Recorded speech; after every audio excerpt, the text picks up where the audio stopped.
வணக்கம் நண்பர்களே! இன்னைக்கு நம்ம ரொம்ப இன்ட்ரஸ்டிங்கான ஒரு விஷயத்த பத்தி இந்த காணொளியில பேசப் போறோம். விஜய் அவர்கள் அரசியலுக்கு வந்துட்டாரு. வந்ததுக்கப்புறம் இவரால எந்த கட்சிக்கு ரொம்ப பெரிய பிரச்சனை இருக்கும்?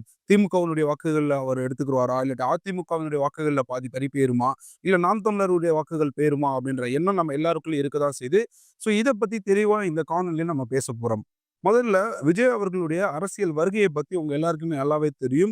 வந்ததுக்கு அப்புறம் அவர் எந்த மாதிரியான வாக்காளர்கள டார்கெட் பண்றாரு அப்படின்னு பார்த்தீங்கன்னா, மோஸ்ட் பார்த்தீங்கன்னா, இந்த குடும்பத்தில பெண்கள், அப்புறம் யங்ஸ்டர்ஸ் இவங்களுடைய வாக்குகள குறி வச்சு தான் அவருடைய அரசியல் நகர்வு இருக்குது. கட்ஸான குயில்கள் நிறைந்த பெண்கள் படையும் நம்மளோட இருக்கிறாங்க. அந்த பெண்கள் படைய பார்த்து தான் அரசியல் அரங்கமே அதிர்ந்து போயிருக்குது.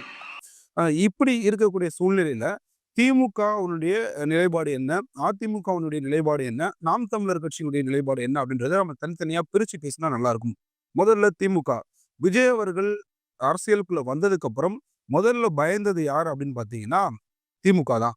ஏன் அப்படின்னா, திமுகல இருக்கக்கூடிய கிட்டத்தட்ட 25% அதிகமானவர்கள் விஜய் அவர்களுக்கு ஆதரவு தெரிவிக்கக்கூடிய நிலைப்பாட்டில தான் இருக்கிறாங்க.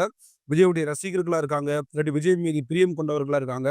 இல்ல ஒரு புது அரசியல எதிர்பார்த்துட்டு இருக்கக்கூடிய ஒரு சில மக்கள் திமுகவுக்கு வாக்களித்தவர்கள்ல இருக்காங்க. திமுகவுக்கு இருக்கக்கூடிய மிகப்பெரிய பிரச்சனை என்ன அப்படின்னு பார்த்தீங்கன்னா, அவங்களுக்கு இருக்கக்கூடிய அந்த யங்ஸ்டர்ஸ் ஓட்டு, அந்த இளைஞர் அணின்னு வச்சுட்டு சுத்துறாங்கல்ல, இந்த ஓட்டுல முக்காவாசி விஜய் அவர்களுக்கு போயிருமோ அப்படின்ற ஒரு பயம் இருக்கதான் செய்யுது. ஆனா உண்மை என்ன அப்படின்னு பார்த்தீங்கன்னா, உண்மையாவே அது போயிரும். ஏன் அப்படின்னா, விஜய் அவர்களுடைய விஜய் அவர்கள் எடுத்து வைக்கக்கூடிய அரசியல், அல்லது விஜய் அவர்கள் மீது திமுக எடுத்து வைக்கக்கூடிய விமர்சனம், இது எல்லாத்தையுமே நம்ம கம்பேர் பண்ணி பார்க்கும்போது, அ அங்க இருக்கக்கூடிய திமுகல இருக்கக்கூடிய யங்ஸ்டர்ஸே நெறைய பேர் விஜய் அவர்கள் தமிழக வெற்றி கழகத்த நோக்கி நகர ஆரம்பிச்சுட்டாங்க அப்படின்றது தான் எதார்த்தமான உண்மை.